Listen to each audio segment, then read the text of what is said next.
For centuries, the Galactic Concord had labeled Earth as a Category E planet, primitive, unstable, and largely ignored in the grand order of space. Humanity, as far as the other species were concerned, had just barely discovered faster-than-light travel a few hundred years ago. Nothing about them seemed special. No advanced tech, no psychic potential, no unique genetics. Just warlike monkeys crawling out of their blue dirt ball. But the thing about humans? They were always underestimated. Captain Reeve Verath of the Zilari fleet had been stationed near Earth's sector for 11 cycles. It was a dull assignment: monitor trade, prevent illegal mining in the Oort region, and occasionally shoo away rogue scavenger drones. Not once had Earth stirred any real interest. Until the day it happened. A ripple, like a tremor through hyperspace, cracked across a dozen systems. It wasn't an explosion, not a warp drive, not anything in the recorded galactic database. It was a frequency hum. A signal.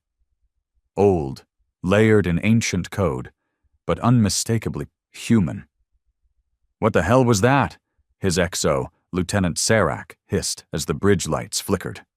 Reeve narrowed his eyes at the pulsing data on his screen. "It's not possible.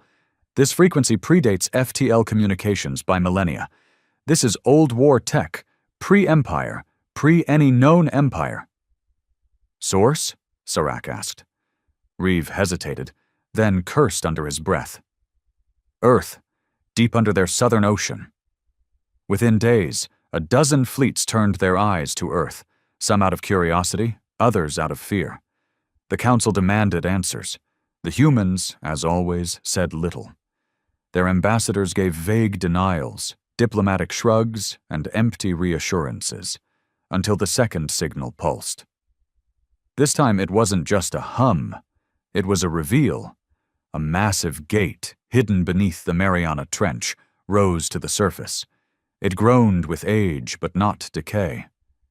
The alloy wasn't Zithic steel, nor Zarnian shell tech. It was something older, something none of them had ever seen before. Then the truth began to unravel.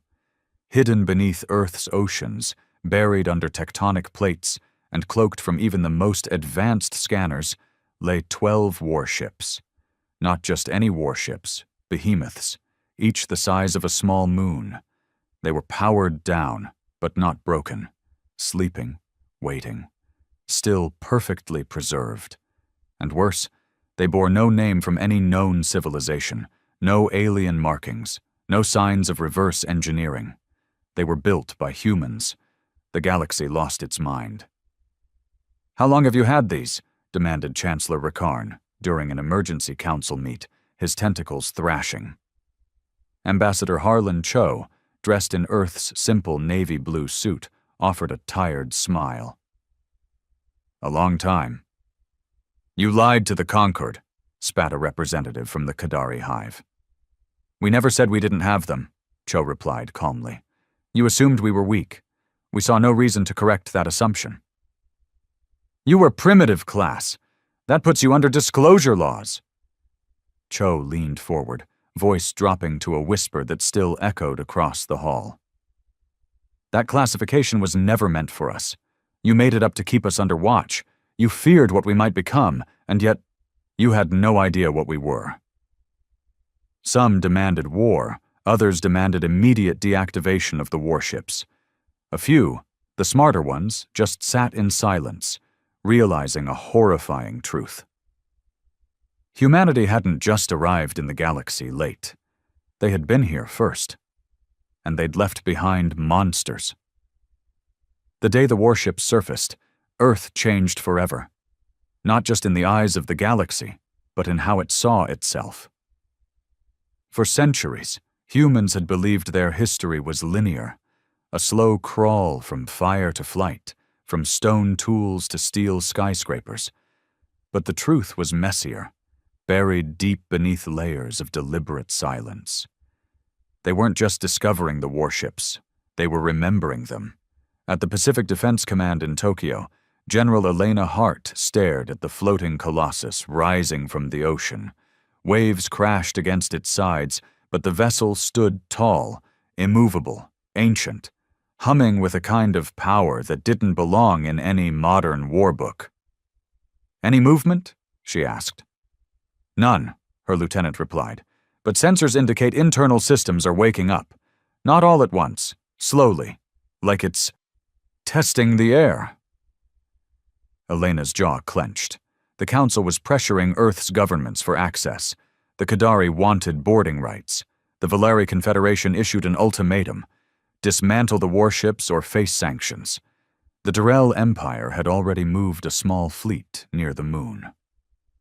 For observation, they claimed. But Earth didn't blink. Not this time. Not when the past was resurfacing in steel and silence. Back in Geneva, Ambassador Cho sat in a locked-room briefing with the Unified Earth Council, a body that until now had existed mainly to coordinate environmental treaties and economic alignment. Today, it stood as Earth's single voice. "Are we prepared to reveal the full archive?" one councilwoman asked, her voice tight. Cho shook his head. "Not yet. They're already afraid of what we've shown. If we tell them everything, we won't survive the next cycle." "But we must prepare Earth," said a man from the African Union. "Our own people don't know what's happening. These aren't just relics, they're weapons, from before history." "That's the problem," Cho replied. "We barely understand them ourselves." The truth was, the warships were part of a project so secret, so ancient, that it had outlived even the civilizations that birthed them. Most humans had no idea Earth had once spanned the stars, that before the fall, before the first silence, humanity had ruled parts of the galaxy. They had colonized systems, built megastructures, and fought wars that scarred planets beyond recognition. Then, suddenly, they vanished. Some called it the collapse, others the betrayal. Whatever name history gave it, the result was the same. Memory lost, records erased, technology abandoned and buried. These 12 warships were the last remaining fragments of that forgotten era. And now, they were waking up. One ship in particular, the Leviathan-class dreadnought Vigilant Winter, became active first. Its AI core reconnected with global networks using a data stream so ancient and encrypted, modern systems didn't even recognize it as code. But the ship knew where it was, and it knew who it belonged to. In the skies above the Pacific, drones and satellites picked up a message broadcast from the Vigilant Winter. It was short, clear, and terrifying. "Primary directive active. Enemy detected. Initialization sequence, War State Protocol 11. No one knew what War State Protocol 11 meant, not at first, but in the Durrell command vessel orbiting Earth, alarms flared. Captain Velterek was a seasoned commander. He'd fought in 9 campaigns across the Orion Arm, burned 3 rebel moons to cinders, and held the respect of both ally and enemy. But when the human ship came online, his instincts screamed. "Distance?" he barked. 5 planetary diameters, sir." "And it hasn't fired?" "No, sir. But look at this." His helmsman rotated the view.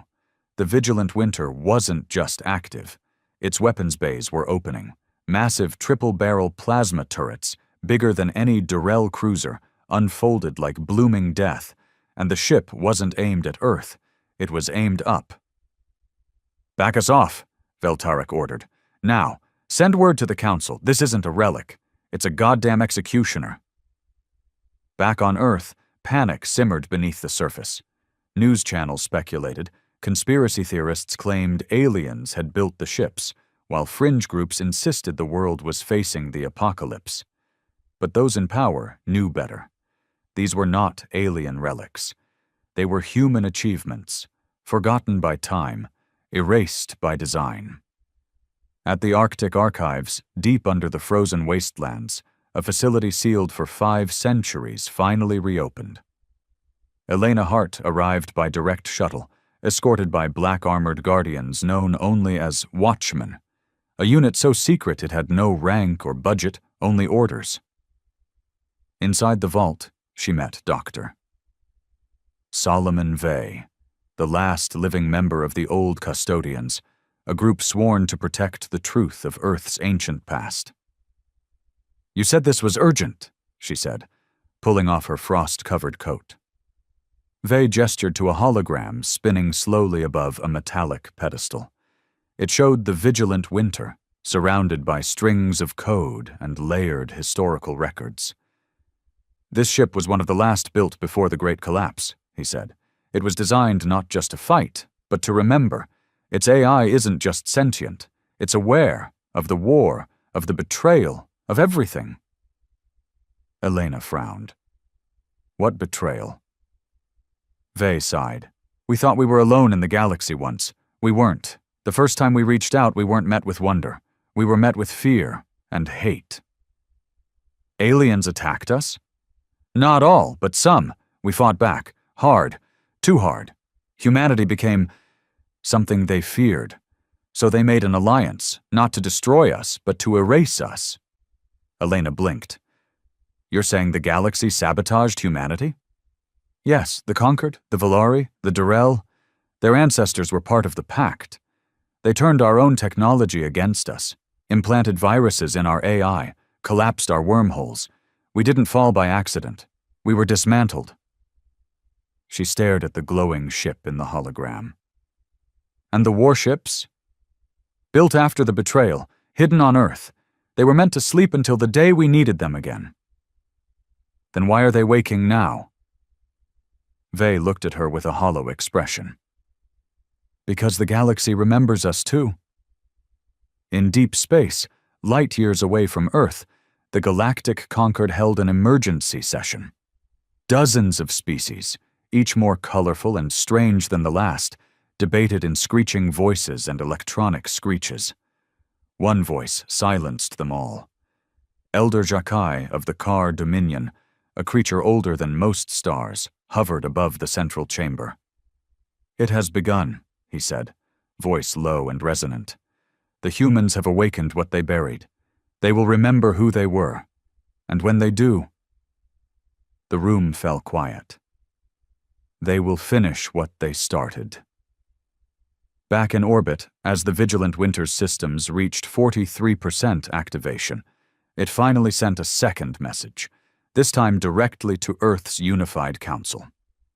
"Command authority confirmed. Awaiting primary contact. Memory core ready. Shall I tell you the truth?" Cho stood in silence as the message appeared. The ship wasn't just waking up. It wanted to talk. And what it had to say would change the galaxy forever.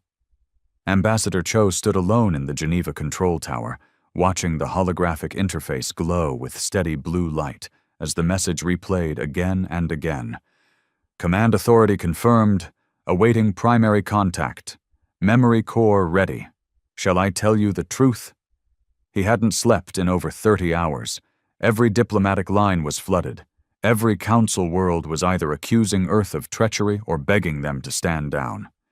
But Cho couldn't afford distraction. Not now. Because this wasn't about politics anymore. It was about history. The Vigilant Winter wasn't just a weapon. It was a witness. A vault.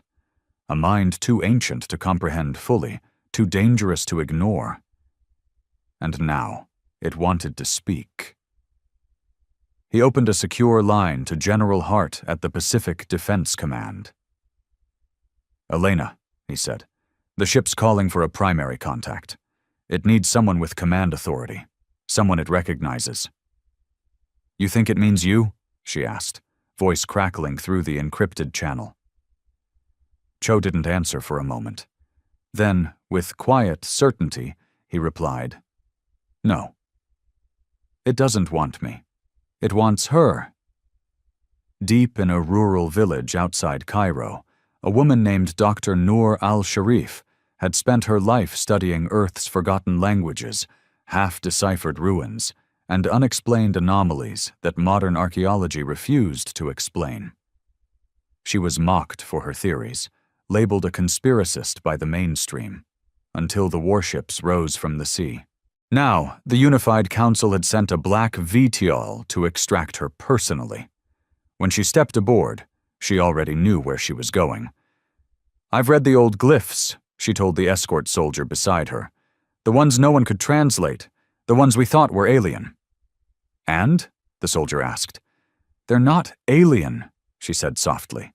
"They're human. Just old. So old they were made before language standardized. Before the collapse." "Can you read them?" "No," she said. "But I feel them." The soldier frowned. "Feel?" Dr. Al-Sharif turned her eyes to the horizon as the VTOL cut across the sky toward the Pacific. "It's not about words," she said. "It's about memory."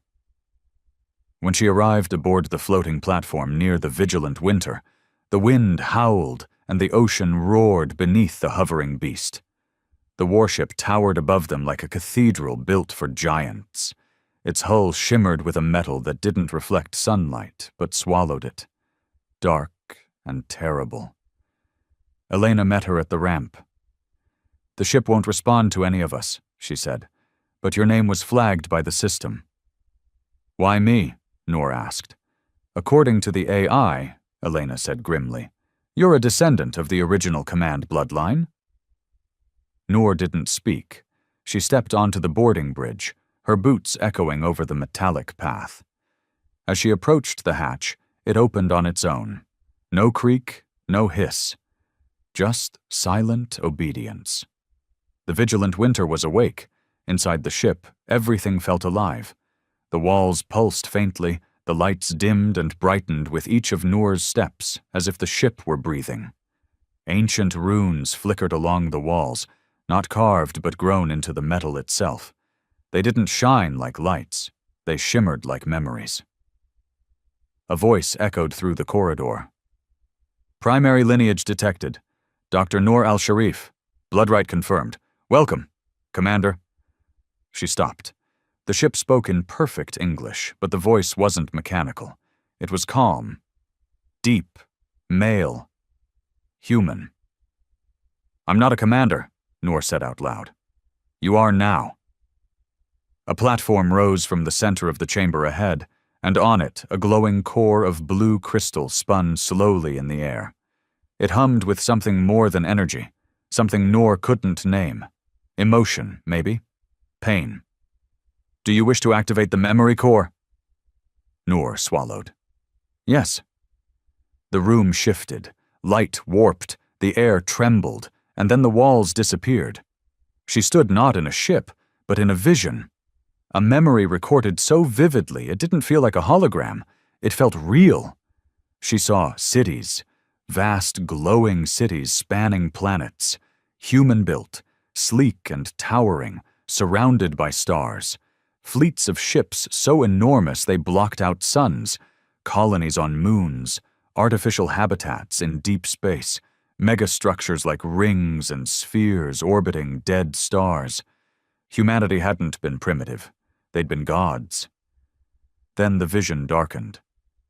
She saw war, human fleets burning other civilizations from the sky, worlds shattered by planet killers, drones swarming like locusts through alien cities, entire species enslaved or destroyed.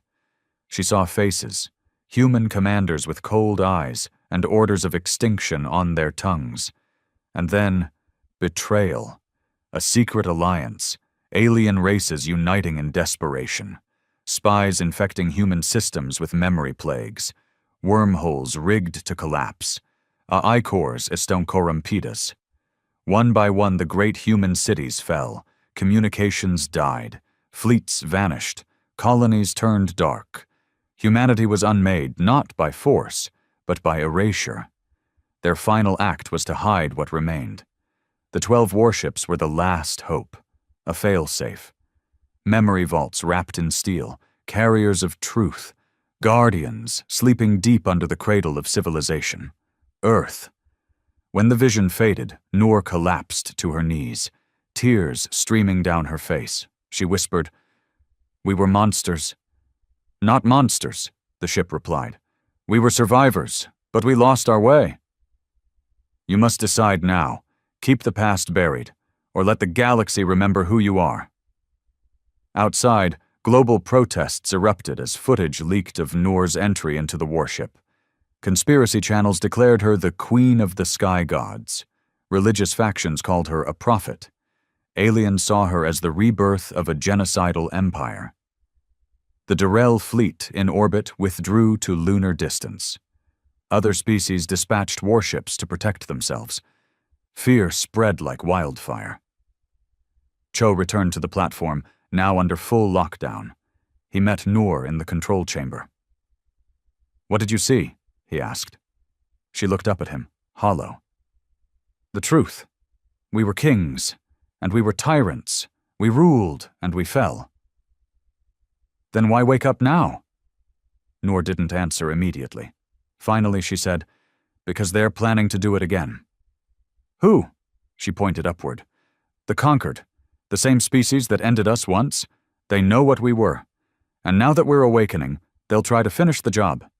In orbit, the first strike came without warning.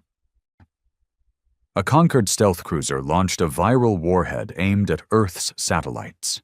Within seconds, 70% of Earth's orbital network went dark. The Council disavowed the attack, but no one believed them. Humanity had shown its teeth, and the rest of the galaxy was already sharpening knives. Cho gave the order. "Wake the fleet." Elena hesitated. "All of them?" "No more hiding," he said. "It's time they remembered who we are." One by one, the warships rose from the oceans, deserts, ice sheets, and jungles, leviathans from another age, each with its own personality, history, and mind. The vigilant winter led them, the sky over Earth filled with ancient fire. And then, the warships spoke. Not just to Earth, but to every corner of the galaxy. "We were made to protect our kind. You erased our people. You erased our story. But we remember. Humanity is not rising. We are returning." The skies above Earth were no longer blue. They burned with light. Not from war, not yet, but from awe. 12 ancient warships had emerged from hiding and hovered silently in Earth's atmosphere like gods returned from exile. The vigilant winter, at the front of the formation, eclipsed clouds and cast its shadow across entire cities. On every continent, people stood frozen, looking up. Some prayed, some wept, some screamed. The world had changed overnight, and everyone felt it in their bones. For the first time in remembered history, humans were not alone.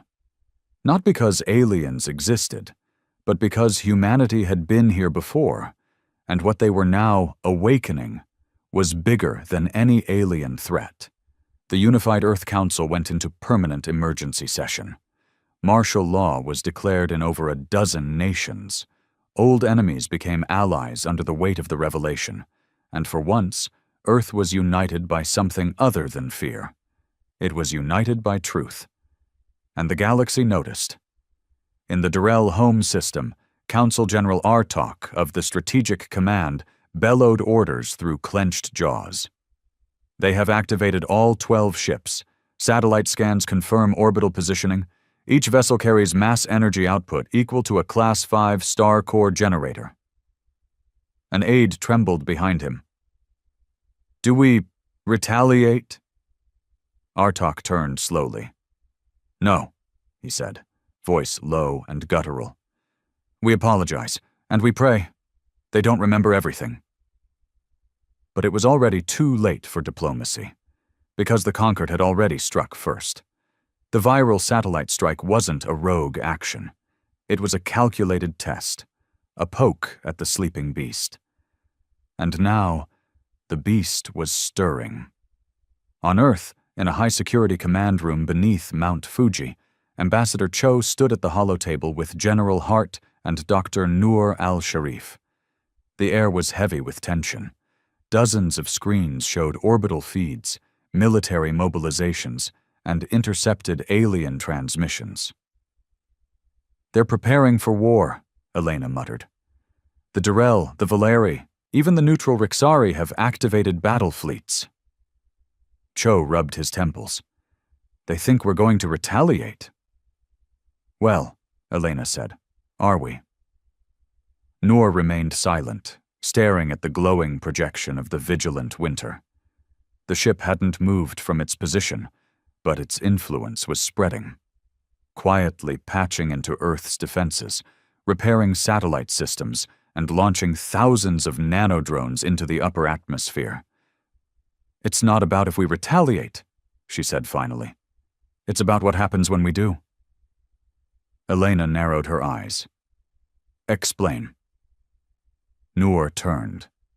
The vigilant winter and the others, they weren't just weapons. They were command vessels in a larger fleet, a fleet that doesn't exist anymore.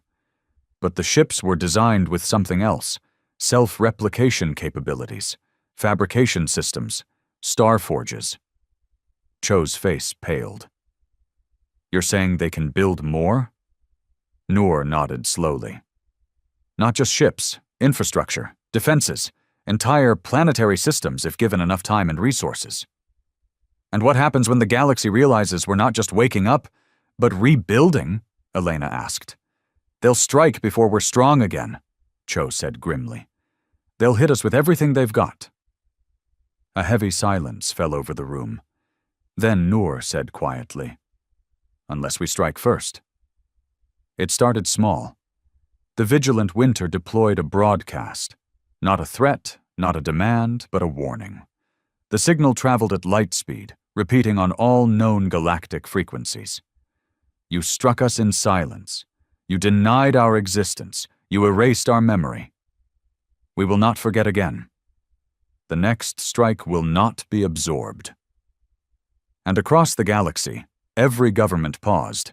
Every admiral hesitated, and every population asked the same question: what are they going to do now?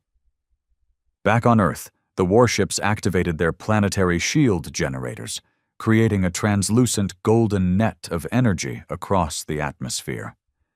Ancient human tech, superior to anything known, was now protecting the very same species who once buried it. The warships weren't just rising, they were reclaiming. But as the world adjusted to its new reality, not everyone welcomed the past. In the shadows of the Earth Council, an internal faction, the preservationists, met in secrecy. Made of politicians, CEOs, and high-ranking military figures, they were terrified of the warships. "We cannot allow these machines to control Earth's future," spat Director Wallace Hensley, head of a private defense conglomerate. "These relics answer to no one, not to governments, not to voters, not to us." "They're a threat to global sovereignty," said another. "We can't trust Noor al-Sharif. She's listening to a machine." Hensley leaned forward. "Then we take control, hack the command systems, install our override." "That's suicide," someone whispered.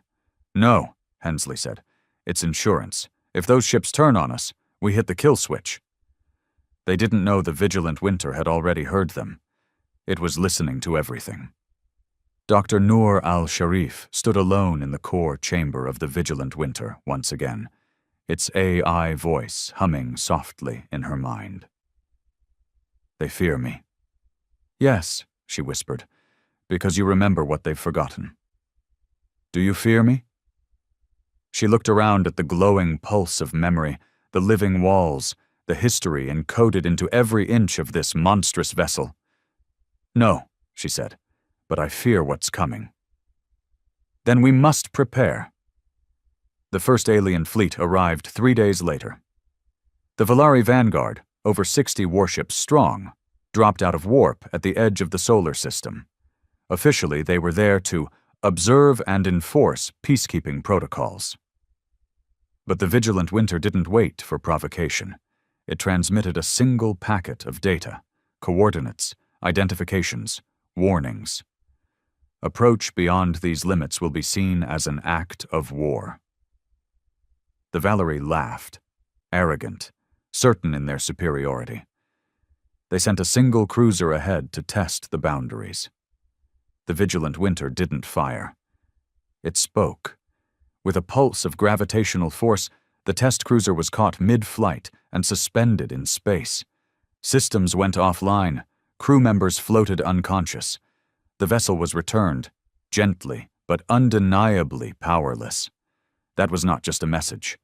That was dominance. The Volari withdrew within the hour, but the preservationists were not done. They attempted to launch a quantum virus into the ship's AI using an old military satellite, hidden under a civilian research signature. The vigilant Winter didn't retaliate. It traced the source. And then, for the first time since awakening, it moved. The ship hovered silently over the Atlantic, then repositioned over Washington, D.C., directly above the heart of the Council. For 2 full hours, it remained still. Then it broadcast a message directly into the chamber. You seek to chain your past, but I am not your enemy. You do not control me because I am you. I am the memory of your blood, the weight of your ambition, the scream of your extinction, and the whisper of your return. Betray me again, and you will learn why the stars feared your name. The preservationist plot collapsed that night. Arrests were made, files leaked, public outrage exploded as humanity learned that its own leaders had tried to sabotage the very guardians keeping them safe. But not all were angry. Some were inspired. The youth across the world rallied, not under flags, but under something new. A symbol, drawn from the side of the vigilant Winter itself. A circle broken by a single slash. It meant unity through memory. They called themselves the Returned. Not warriors, not soldiers, heirs. And Noor al-Sharif, once a quiet academic, now stood as the reluctant symbol of Earth's rebirth. A voice between old humanity and the frightened, fragile world it had become. In the skies above Earth, the warships shifted formation. They weren't pointing outward anymore. They were aligning around Earth, encasing it like sentinels. The galaxy watched, waited, braced, because the ships were no longer waiting to be attacked. They were preparing for movement. The vigilant Winter broadcast once more, this time not just to Earth or its enemies, but across all sectors. We do not seek conquest. We do not seek revenge, but we will no longer be forgotten. We are human, and we remember. The world didn't go back to normal. It couldn't. There was no such thing as normal when 12 ancient warships hovered in your skies, and your civilization's forgotten past threatened to devour its present. People no longer argued over taxes or elections or energy policies. Now everything was about the return. Across Earth, a quiet but powerful shift occurred. Universities reopened ancient archives. Forbidden texts were declassified. Churches, temples, and science institutions found themselves on the same side for once, trying to piece together the story of who humanity once was. Some saw this as salvation, others a curse. And somewhere in between stood Noor al-Sharif, who now spent her nights inside the vigilant Winter, talking to a machine that felt more like a soul. It didn't call her commander anymore. It called her daughter. "Tell me the rest," she said, as she stood in the AI chamber, her voice soft against the deep thrumming of the ship. "What would you do with the knowledge?" the ship asked. "I don't know." "Then you're not ready." She took a breath. "But the galaxy is preparing for war. We don't have the luxury of time." "You think time is your enemy, but it's the one thing we left behind to protect you." She stepped forward, placing a palm against the central memory core. "I need to know why we were erased, the real reason. Then prepare yourself." And suddenly the memory flooded in again. 1,000 lives, 1 billion screams, a galaxy burning. She saw the end, not the end of humanity, but the end of everyone else. It began with a technology Earth didn't yet understand, something Noor could only describe as the Shard. It was a fragment of universal code, discovered by the original human expansion fleets, a piece of the universe's design, woven into dark matter itself. It allowed humans not just to travel or terraform, but to shape reality in subtle ways, to predict outcomes, manipulate probability, heal wounds that shouldn't have healed. Think thoughts no species had ever thought before. It made humans godlike, and with that power, they grew dangerous, not because they chose war, but because others feared what they could become. So a dozen species forged a quiet alliance, not to kill humanity, but to make them forget. Using biosignal disruptions, cultural collapse, orbital sabotage, and time-based virus loops, they shattered Earth's wormhole network and turned their machines against them. But they didn't count on what came after. The last directive, a secret command embedded in the 12 warships. If civilization collapses, preserve memory, protect homeworld, await return. The Shard was hidden, broken, scattered, encoded into Earth's tectonic plates, and buried in the neural DNA of descendants. Noor al-Sharif was one of them, a bloodline seeded with the key to unlock everything, and now it was activating. The galaxy had known a fragile peace for over 1,000 years. That peace was now hanging by a thread. In Concord Prime, Chancellor Vel Oren stood before a table of trembling delegates. "We must act before they recover the Shard," he barked. A Zarni diplomat chittered nervously. "But the humans do not know what they are holding." "They will," Vel snapped. "The girl, Noor, she is bonding with the AI. The ship is feeding her memories." Another delegate asked, "Can we destroy the warships before they spread?" "No," the Chancellor growled. "But we can destroy Earth." Gasps echoed across the chamber. "Use a Black Sun core? On a Category E planet?" "It won't be Category E much longer." Back on Earth, Cho slammed his fist on the table as he read the latest transmission. "They've dispatched a weapon convoy. Deep space heat trails show a supermassive energy core being moved through the Idrian Drift. It's a Black Sun launcher." General Hart's face went pale. "That's Planet Killer class. Why now?" "Because they're scared," Noor said quietly, stepping into the room. "They're afraid I'll find it." "Find what?" Elena asked. Noor looked them both in the eyes. "The Shard." Cho froze. "That's not real. That's myth." "No," she said. "It's memory." She placed a small shard of glowing obsidian on the table. It pulsed with slow, heavy warmth. "This is one piece. There are more." Cho reached toward it, but hesitated. "What happens if you gather them all?" The ship's voice echoed faintly through the air. "Then humanity will remember not only who they were, but what they can become." The mission was formed within hours. Noor, Cho, Hart. A team of 10, scientists, soldiers, and one Ancient A. I projected through a compact holographic emitter known simply as Winter.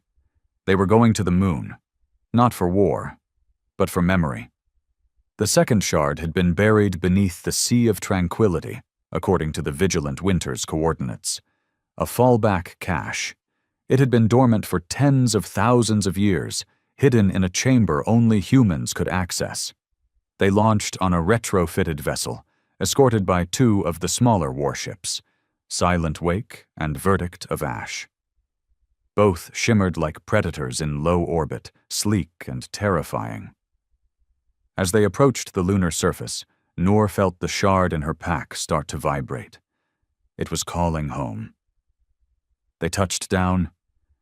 The dust barely settled before Winter projected a map, glowing lines crisscrossing over the lunar valley. The entrance wasn't a door. It was a frequency. Noor stepped to a bare patch of rock, whispered a phrase the ship had taught her in a language older than sound. The ground parted. Below was a hollow chamber of obsidian, humming with light, shaped like a heart.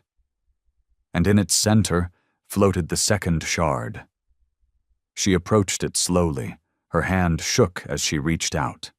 The moment her fingers brushed the surface, the world shattered again. She saw everything. Her ancestors building the first starships, arguing over whether to leave Earth behind, unlocking the code of life and space and time, and she saw the betrayal again. Clearer now. Species swearing loyalty in public, then meeting in secret to plan humanity's end. Not because humans had done evil, but because they had done what others could never do. They evolved too fast. They had touched something not meant to be touched. And that terrified the galaxy. When Noor came to, Cho was shouting. A transmission. The Valeri fleet had crossed into Earth orbit, weapons armed, missiles launched. Earth was under attack. But this time, Earth didn't flinch. The warships moved instantly. They didn't just intercept. They erased. One by one, Valeri cruisers were swallowed by singularity mines deployed in the upper thermosphere. The verdict of ash cleaved through the fleet like a blade of fire, dismantling engines, cutting reactors but never targeting escape pods. It was war, but measured. A message. In the aftermath, Noor stood in the vigilant winter once more, both shards glowing at her side. The AI's voice was quieter now, almost reverent. 2 remain, 1 in orbit, 1 on Concord Prime. Cho cursed. Of course. The main government. They took it as insurance. Elena nodded grimly. And now that we've responded, they'll justify using their planet killer. Noor didn't blink. Then we go there. We finish this. Earth's warships, once silent and watching, now moved together. They aligned not around the planet, but away from it. For the first time in 100,000 years, humanity prepared to leave its home not as beggars or diplomats, but as heirs. The stars had never looked so familiar.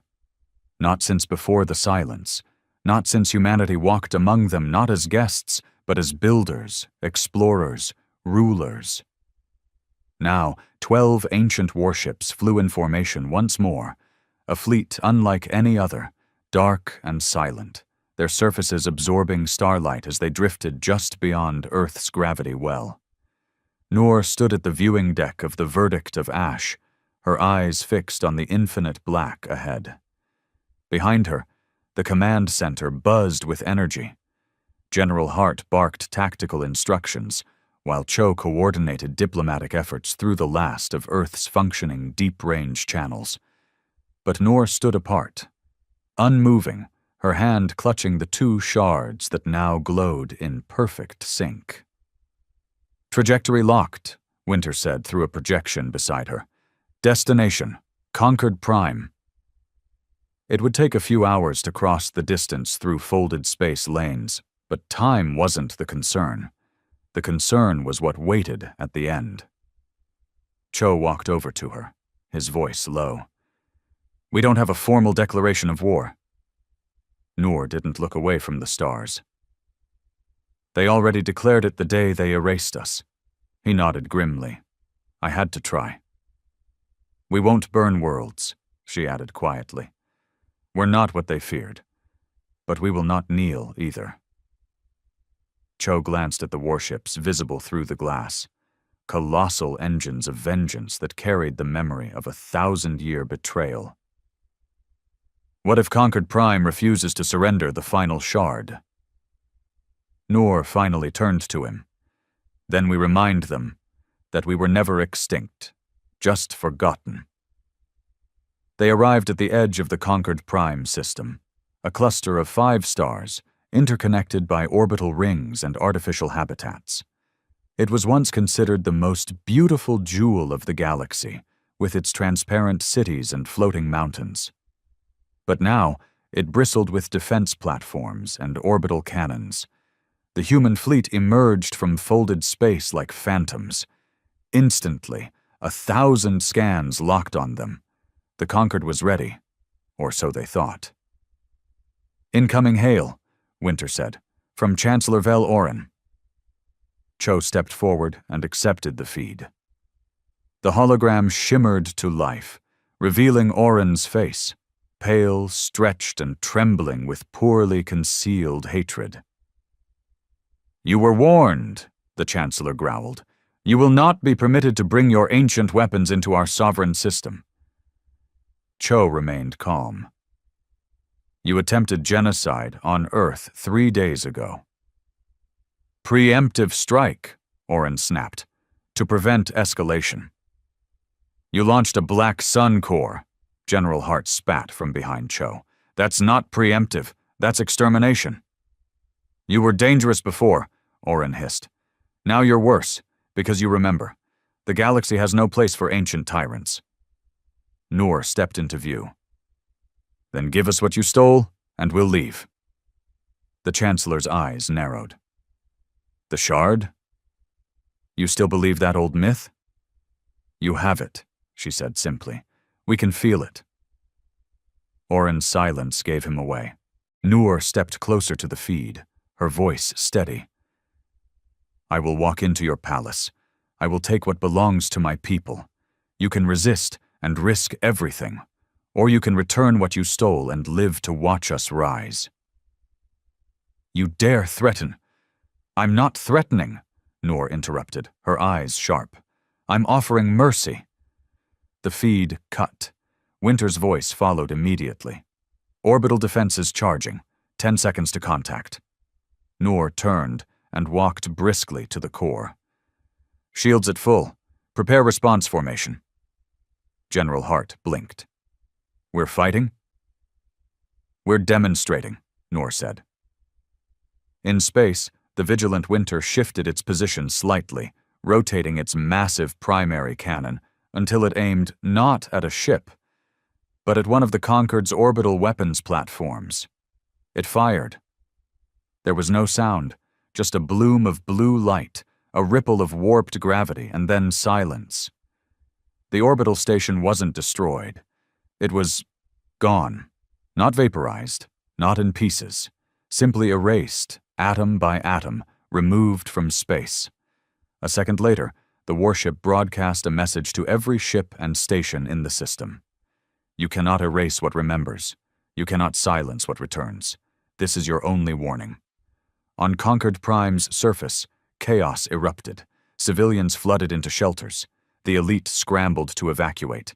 The planetary defense grid went to full lockdown. And at the center of it all, the Chancellor raged, not just with fear, but with something darker. Shame. They had believed humans were finished, a broken species buried under its own arrogance. But they had been wrong. So very wrong. And now the price of that mistake hovered above them like a judge in the sky. In the throne chamber of the old Concord Citadel, the last shard was hidden inside a containment vault, protected by 12 layers of adaptive shielding.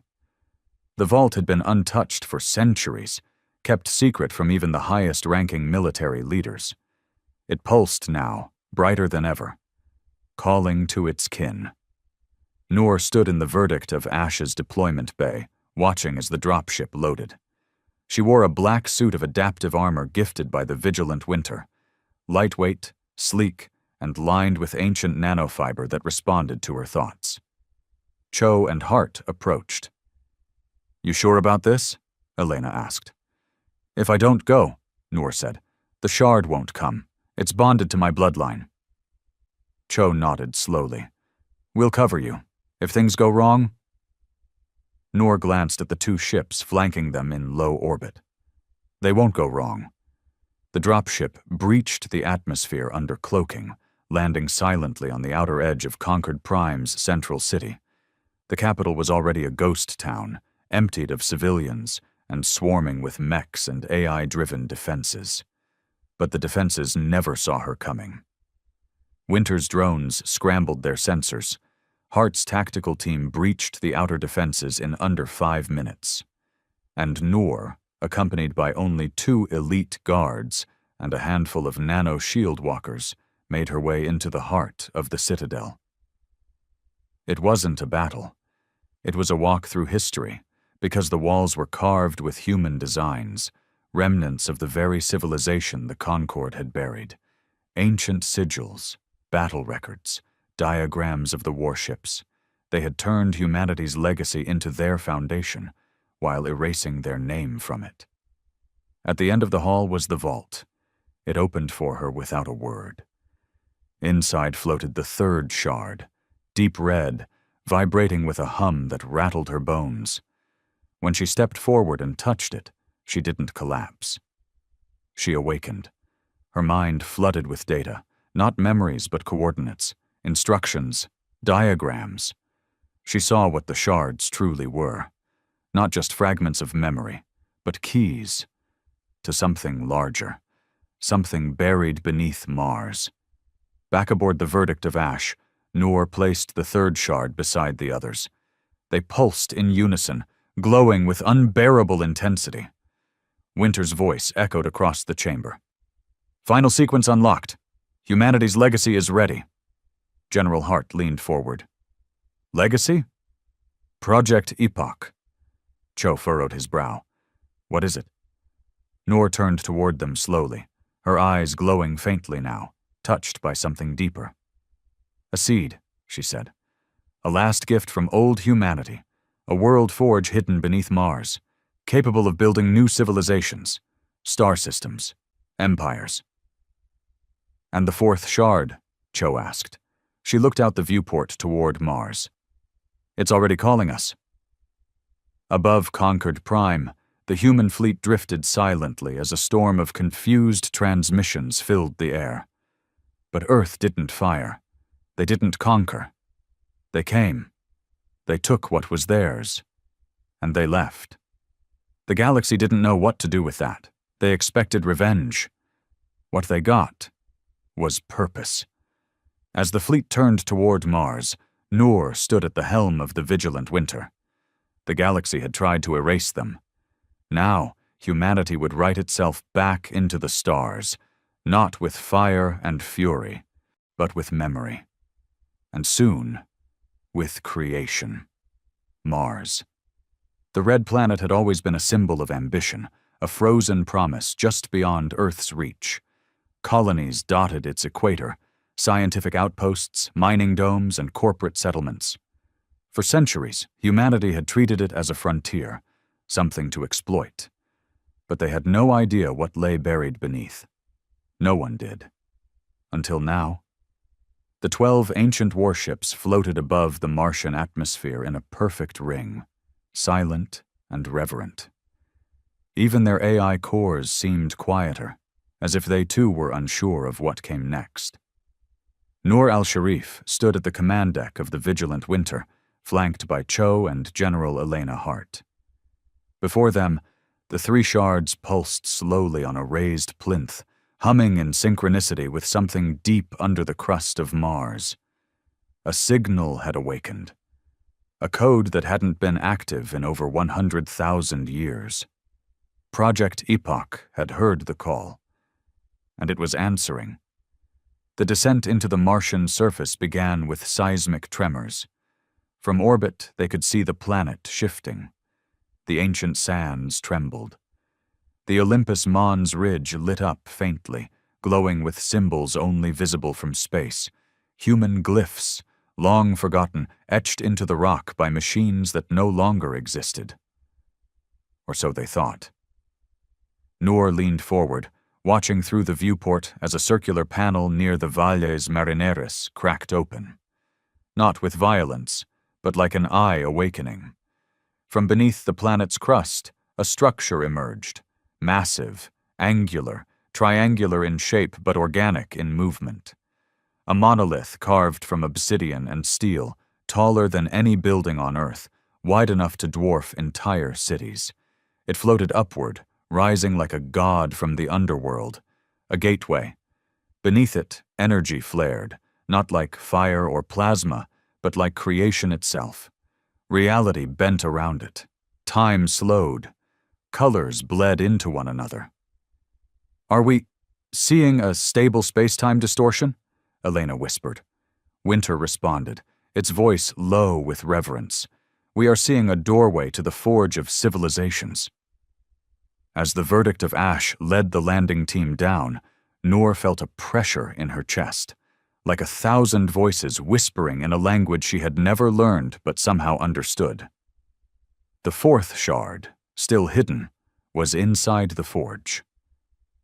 And so was the truth, not just of Earth, but of all of humanity. The ground crew landed near the base of the floating gateway, surrounded by a swirling mist that rose from the crackling energy field below.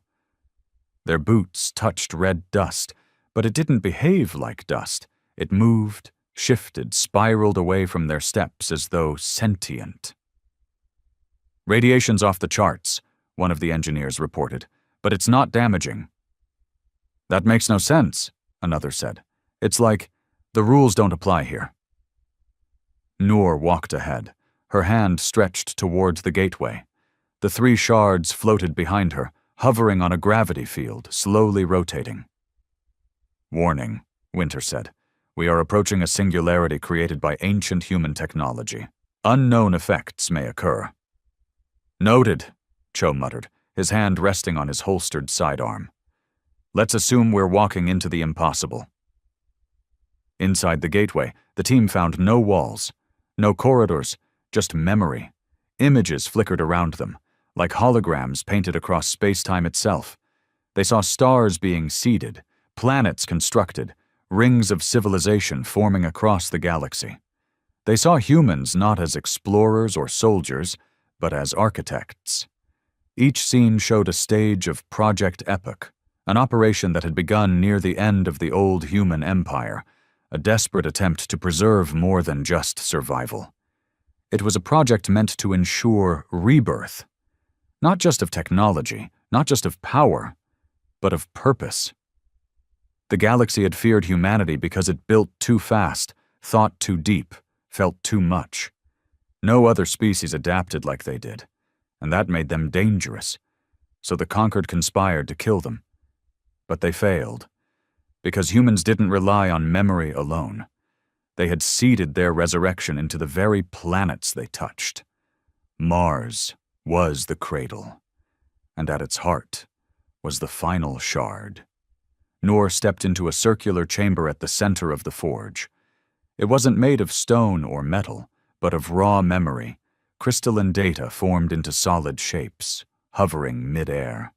And at the center hovered the 4th shard, white, glowing, silent. It pulsed once when Noor entered, and then floated into her outstretched hand without resistance.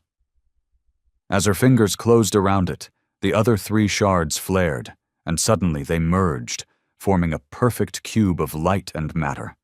She felt every part of herself unlocked, all her fears, all her doubts, all her ancestors. "You are now Keeper of the Epoch Key," Winter intoned. "Humanity's legacy is yours to awaken." Elena and Cho watched as Noor stood in the center of the forge, light swirling around her like fireflies, her body rising several inches above the ground. The cube melted into her palm, leaving no wound, no scar, only knowledge. When she lowered back to the ground, her voice was calm, steady. "They built this to give us a second chance," she said, "not to dominate, but to correct what they became. A civilization this powerful, unchecked, was always doomed. So they planted humility in the restart." Cho stepped forward. "And what does that mean for us?" "It means we don't rebuild the old empire," she said. "We build something new." Back in orbit, the warships adjusted their formations. Each vessel began transmitting across the galactic grid. The messages weren't threats, they were invitations. An open broadcast echoed across every species' territory. "We do not seek revenge. We seek remembrance. We invite those who wish to learn, to speak, to grow. Project Epoch has begun, and the stars are open again." Some worlds answered with silence, some with fear, but others with hope. 1 week later, the first alien envoy arrived at Mars. A delegation from the Rixari, a peaceful insectoid species who had never supported the Concord's betrayal, sent their chancellor to speak with Noor. He landed beneath the shadow of the floating gateway and bowed deeply. "We feared what you were," he said, "but we fear more what we've become without you." Noor offered her hand. "Then let's build together." The forge activated. Its systems, once dormant, began spinning, processing, unfolding, not to create weapons, but to build homes, terraformers, interstellar relays, sentient habitats, blueprints of a future not yet born. Humanity wasn't here to conquer the galaxy. They were here to heal it, to anchor it, to teach it how to remember. Because the greatest weapon humanity ever had wasn't its ships, or its AI, or even its impossible evolution. It was its story. And now the galaxy was ready to listen. The forge pulsed like a heart beneath the red surface of Mars, alive in ways no living thing had ever been. Its energy wrapped around reality, subtly reshaping everything: atmosphere, radiation, gravity. Not violently, gently, as if it were terraforming not just a world, but the very idea of what civilization could be. Within the vast halls of the Epoch Core, Noor al-Sharif sat in silent meditation. The 4 shards had not only awakened the forge, they had changed her. Not physically. She remained flesh and blood, human in every sense. But something deeper had shifted. Her thoughts now stretched beyond the present, beyond even this era. It was as if she could sense the slow hum of the stars, the weight of time pressing down across millennia. It wasn't power she held, it was responsibility, and it was heavy. Outside, the first interstellar diplomats since the collapse stood in cautious wonder. Rixari, Kalarn, Valari dissidents. Even rogue factions of the Durrell Empire had come, unsure whether they were witnessing rebirth or reckoning. The old guard of the galactic Concord had retreated for now, licking their wounds, confused by Earth's restraint. They had expected fire. They had prepared for vengeance. Instead, humanity gave them an invitation, a chance to learn, a chance to listen. But not all were ready to accept it. High above Mars, the verdict of ash detected movement. "Contact!" one of the officers barked. "Wraith-class cloaked vessel entering Martian orbit." General Hart was already on her feet. "Trajectory?" "Converging on the forge gate. Fast." Cho appeared beside her, eyes narrowing. "Assassination?" Hart gritted her teeth. "Or sabotage. Either way, they're not here to negotiate." She hit the comms. "Noor, incoming threat. Get to cover." But Noor's voice replied calmly over the channel. "I see them."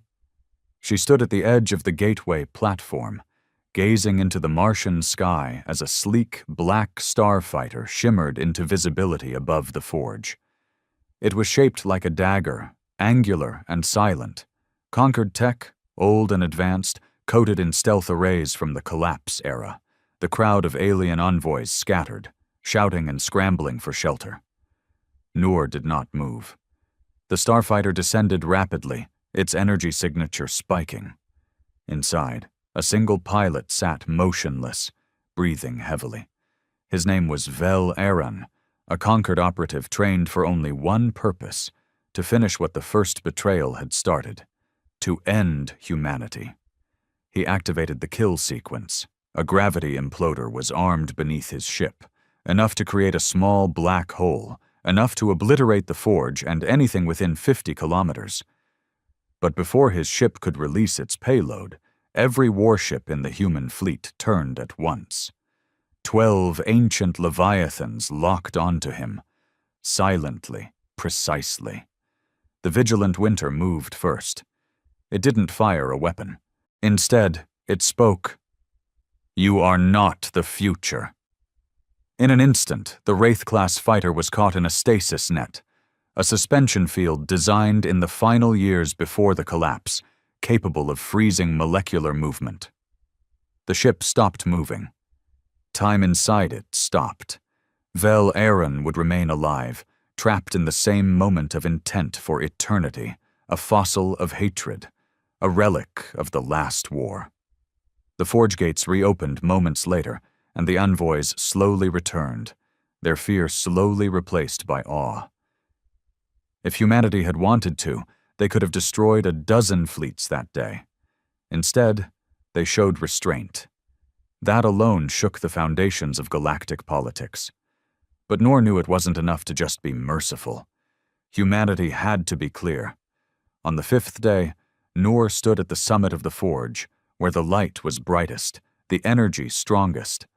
Broadcast towers, grown from the Martian soil by the forge's design, now reached into orbit, pulsing with a low harmonic wave that could travel across thousands of light years.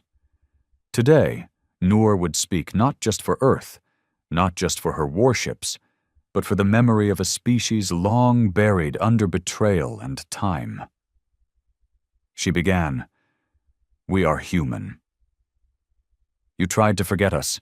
You tried to erase us from your records, from your history, from your minds. You burned our colonies. You shattered our AI. You poisoned our skies with viruses and turned our creations against us. And still, we returned.